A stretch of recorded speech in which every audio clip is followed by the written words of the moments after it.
আজকে আপনাদের সামনে যে টিউটোরিয়ালটি দেখাবো সেটা হচ্ছে আমরা সরিষার তেলের নামে কি প্রতিনিয়ত খাচ্ছি সেটা আজকে আপনাদের দেখাবো।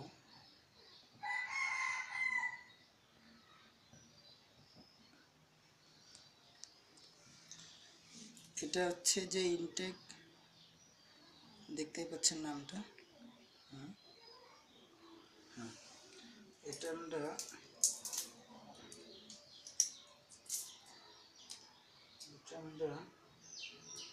দেখব যে আসলে আমরা যে সরিষার তেলটা সবাই খাই, বিভিন্ন ভর্তা বিভিন্ন আচারে দিয়ে থাকি, সেটা আসলে কতটুকু খাঁটি মানে সঠিক এটা আজকে আমরা পরীক্ষা করে দেখব।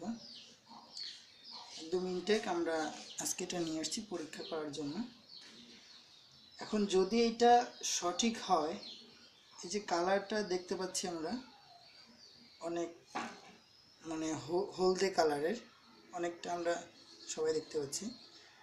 এটা যদি আমরা গরম দেওয়ার পরে যদি আমরা দেখতে পাচ্ছি কালারটা চেঞ্জ হয়ে গেছে, তাহলে বুঝবো যে তেলটার মধ্যে ভেজাল আছে। সবাই দেখতে পাচ্ছি। এখন আমি এটা ধরলাম,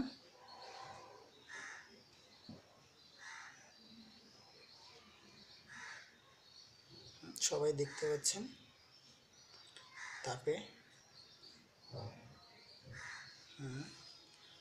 অনেকটা গরম হচ্ছে।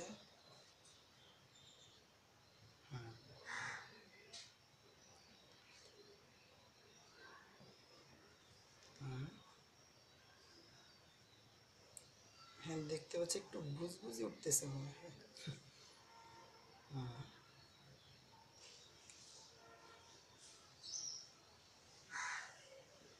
হ্যাঁ, কালারটা এখনো আগের মতোই আছে।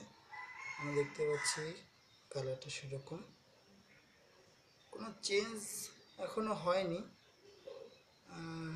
তবু আমরা তাপে ধরে রাখছি, একটু ওয়েট করতে হবে, কিছুক্ষণ পরে হয়তো চেঞ্জ হতেও পারে আমাদের যেটা ধারণা। হ্যাঁ, বুঝবুঝি করতেছে। এই কালারটা চেঞ্জ হবে মনে হচ্ছে। আশঙ্কা আছে বোধ হয় নাকি।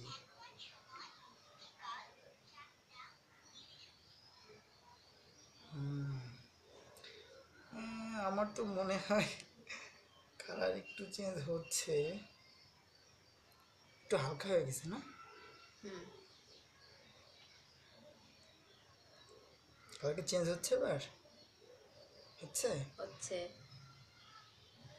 চমৎকার ব্যাপার, বাহ বাহ, কি সুন্দর। হ্যাঁ, কালারটা তো চেঞ্জ হয়ে গেল। চোখের পলকে এইভাবে হলদে কালারটা একদম পানির মতো হয়ে গেল। অবাক কাণ্ড।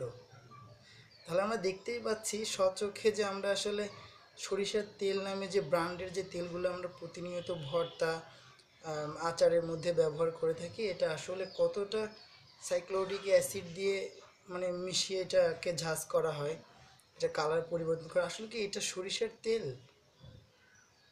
এটা একদম সাদা হয়ে গেল। আচ্ছা, এটা একটু ভালো করে দেখি।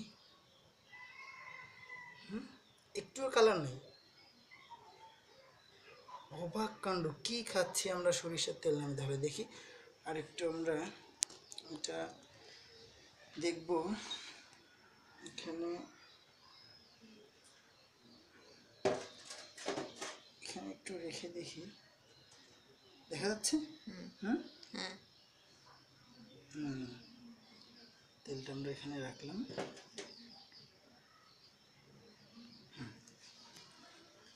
এবার এটা দেখব যে যেটা আমরা সরিষার তেল, এই যে এটা এখান থেকে ঢালছিলাম যেটা, সেটা হচ্ছে যে কেমন দেখা যায়। এইটা হচ্ছে আমরা যেটা বোতল থেকে এটা দিছিলাম, এটা হলো সেটা। আর এটা পরীক্ষার পরে দেখা গেল এইটা। তাহলে কোথায় এই তেলটার কালার আর কোথায় এই তেলটার কালার?